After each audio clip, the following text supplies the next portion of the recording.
Hello everyone, welcome back to the channel.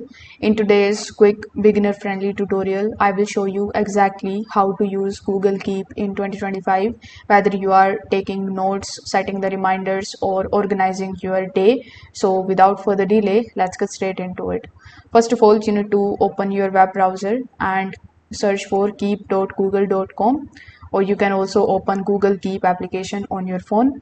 The first thing that you need to do here is to simply log in into your Google account, and your notes will sync across all of the devices automatically.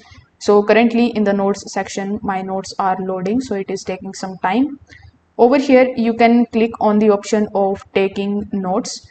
After that, you can start adding the text here, the links, or even images.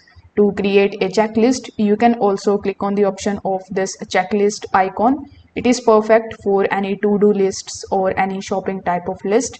You can also change the color and the label of your notes. It is also very easy here.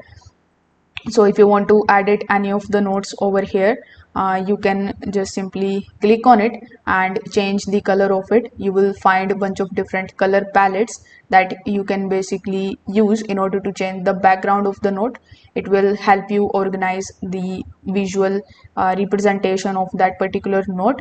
Now here you will also see the reminders icon. It is going to basically help you with the notification about any specific time or even location, which is great for setting up the daily habits or the task deadlines. You can also tap on the option of collaborators icons here in the top to share the notes with someone. You both can edit it in the real time. It is perfect for planning, for lists and project ideas. So that's how you can just start using Google Keep in 2025. If this video helped you out, make sure that you like this video and subscribe to the channel. Thanks for watching.